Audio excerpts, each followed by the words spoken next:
Me this opportunity to sincerely greet you on this very important occasion in the name of our country, the Republic of South Sudan. The theme of my address this year is consolidating peace and stability to pave the way for transparent, fair, and credible elections. The key words in this year's address are peace and stability. We need stability in order to allow our people to voluntarily return home from refuge and IDP camps, to allow our people to reconcile, and for the government to be able to hold credible elections. Achieving peace and stability is the only way that will allow us to exit from the cycle of transitional governments and violence once and for all. To this effect, I'm calling upon you, my fellow citizens, to work with the peace partners and my colleagues in government collectively for peace and stability in our country. Fellow citizens, since 2018, we have encountered and continue to encounter challenges in the implementation of the revitalized agreement on the resolution of the conflict in the Republic of South Sudan. Fortunately for us, none of these challenges affected our intention to implement the agreement. Each time we face hurdles, we have managed to resolve them peacefully through dialogue. Let us continue with this spirit in the coming months as we work to accelerate the implementation of the remaining critical provisions of the agreement. Here, fellow citizens, I want to sincerely thank our peace partners for remaining focused on the implementation of the revitalized peace agreement through the roadmap. Fellow citizens, I would like to thank you for enduring the challenges resulting from the senseless war we fought amongst ourselves from 2013 to 2018. The impact of this war is still with us. For instance, the war has delayed our governance reforms and induced economic difficulties. Thousands of our people are still in the refugee camps in neighboring countries, even though thousands have voluntarily returned to the country. Inside the country, we have internally displaced persons in various parts of our country who still fear the possibility of war erupting in our country again. Fellow citizens, In the area of governance, our desire to build strong governance structures in our institutions have been delayed by the internal conflict.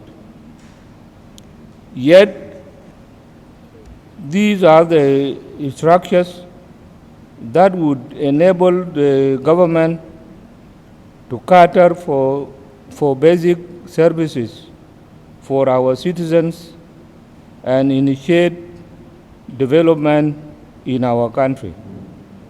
Nevertheless, we are working very hard to advance positive reforms in different sectors of our administration to improve the delivery of service to our people. With the current implementation of the roadmap,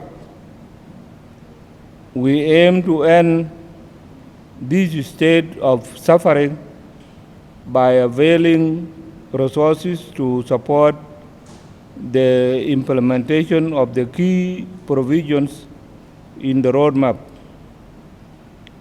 In 2022 to 2023, we allocated 15 billion South Sudanese pounds to peace implementation. This year, however, we have increased the allocation of funds to support peace implementation from 15 billion to 50 billion South Sudanese pounds.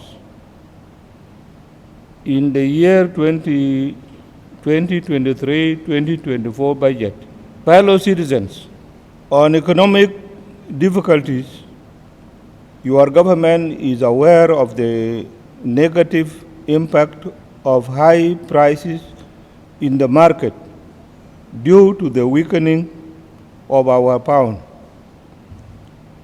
To address this, the Cabinet resolved to increase the salaries for the civil servants by 400%. This proposed increment is included in the fiscal year 2023-2024, which is now in the Parliament for further study and final approval. The Cabinet believes this modest increment will help to relieve some hardships on the cost of living for civil servants, while we continue to improve on our envelope before further increment can be made.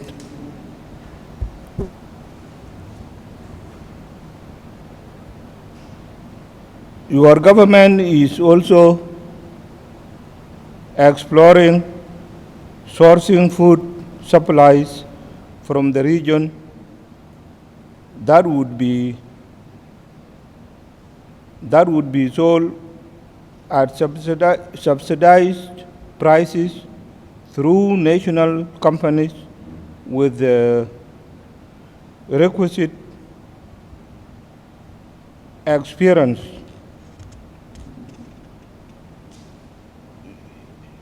in management and contribution of such items.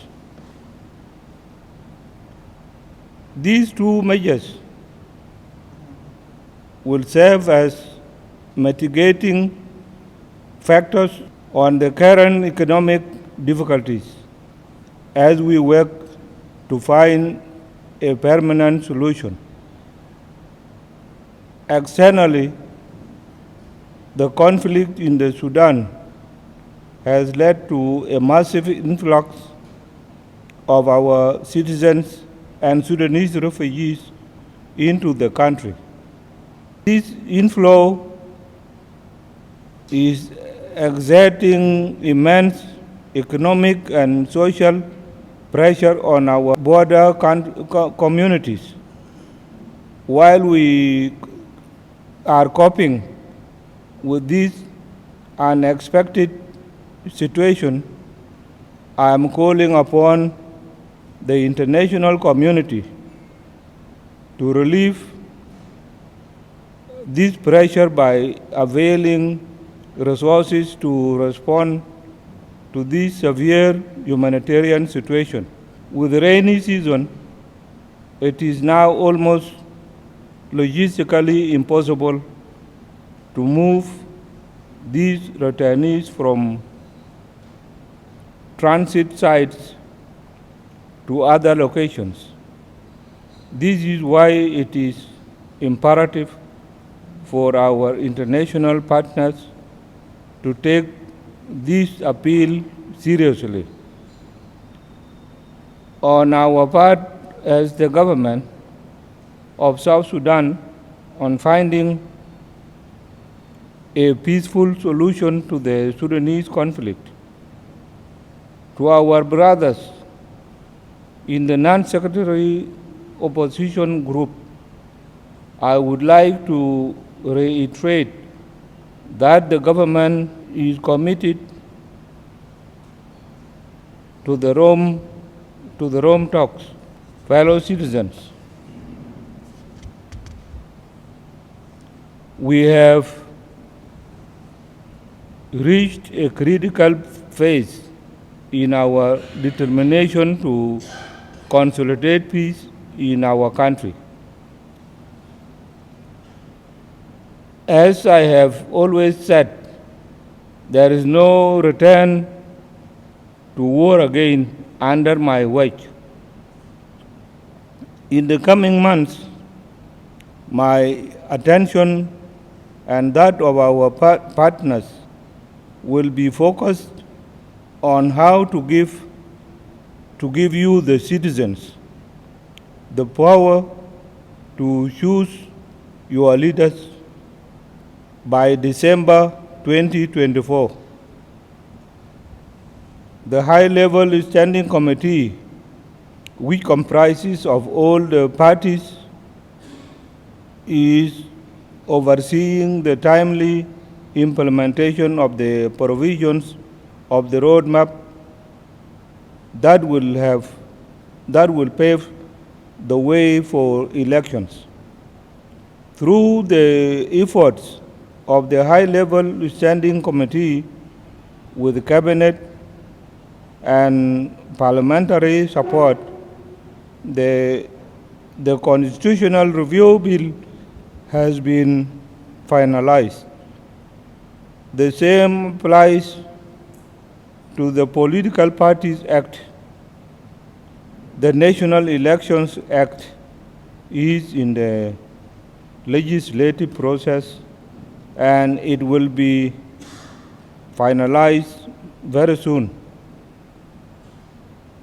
These three laws are key conditions for the conduct of transparent, fair and credible elections.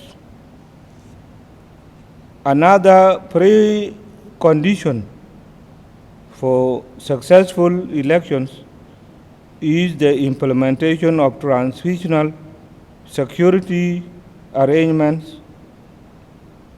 The leadership of security sector and the Joint Defense Board are ironing out differences on the mid-level command structure in the organized forces. Much work has been done in this area with agreement reached in the command structure of prison service and civil defense force. What remains to be resolved is mid-level command structures for other organized forces. And as soon as this is done, the deployment of the already trained unified forces will follow immediately. Preparations for the training of the second batch of the unified forces are ongoing. The National Transitional Committee, NTC, which is the body responsible for this exercise, is working on structuring food, procuring food items and other necessary supplies. As soon as those items are secured, the training of the next batch will begin immediately. In closing, I urge you, my fellow citizens, to embrace the spirit of peace, reconciliation, and national unity as we work to implement the agreement to end this transitional period with elections in 2024. Given that this holiday has fallen on Sunday, I wish to inform all of our citizens and international organizations that Monday, July 10th, will be a public holiday also. Please take your time to enjoy Monday with your families. Once again, I congratulate you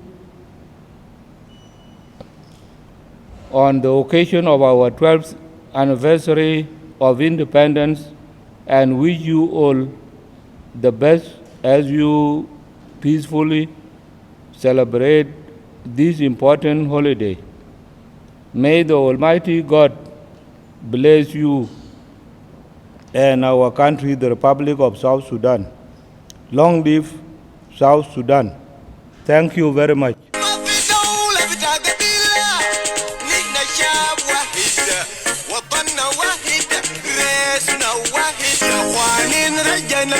زي زمان أيام الحرب أيام النضال كنا بنقول كمرد عشان كده لقينا الحرية